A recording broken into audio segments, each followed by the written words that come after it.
What's up, guys? My next project on my Jeep Grand Cherokee is I'm gonna be replacing the driver's side axle, as you can see on that box, and my two front struts. A couple years ago I did replace them, but I kind of got some Monroe kit, I think it was some cheap kit that came with its own springs and everything. So I ended up throwing the OEM springs away. Huge mistakes, because then it's like my car looked lowered and it was bottoming out. It was horrible. I already did the rear, pretty simple, but I'm gonna put these together. I got just waiting for the top hats to arrive on Thursday. Then I'm gonna jump right back into it and get this done. I'm gonna record this process, or at least at one side. It's the same thing on both sides, but definitely I went with great top of the line struts, as I'm gonna be completely honest with you guys. Suspension is not nothing you want to cheap out on. It matters. Your ride quality, everything matters. These springs, I had to go get them at a junkyard from like OEM, Dodge Durango 2013 and 2013 Jeep Grand Cherokee. They're all the same thing. You can use either spring, either or, right? You can use it for the Durangos or for the Jeep Grand Cherokee. So I definitely made sure this was OEM, because I'm gonna be honest with you, I'm gonna show you guys, I had to actually get another set from Advance, which was not the same thing. It's not the same spring rate, so your car rides differently. But we're gonna fix that now. This time around, we're doing it all the right way. What's up, guys? Excuse me.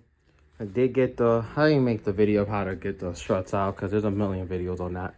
But I'm here to really explain to you guys the difference. You see the spring? This is the full strut assembly that I got, and this is the OEM spring. As far as the amount of coils it has, very different, right? We can obviously see that, and I'm gonna show you guys when it's compressed. The only thing that sucks, right, I bought these top hats, the KYB ones, but they didn't come with this rubber, which you need. I don't know why, but that's the world that we live in now. Parts come, they want to make money no matter what, charge you the same price and then sell you the parts separately. I don't know why. Here we have the axles. I got it from Advance. Buddy of mine hooked it up. I made sure that it's the same size, the same length. You don't want to run into problems later. My boot wasn't really torn up or anything, and this is the OEM one, but 250K, can't get too mad. So yeah, so I'm gonna show you guys. I'm gonna most likely go grab the strut, and I'm gonna have to go grab something to compress the spring, and I'm gonna show you guys how I'm gonna build the OEM one. But I still need this, most likely, this rubber, and this.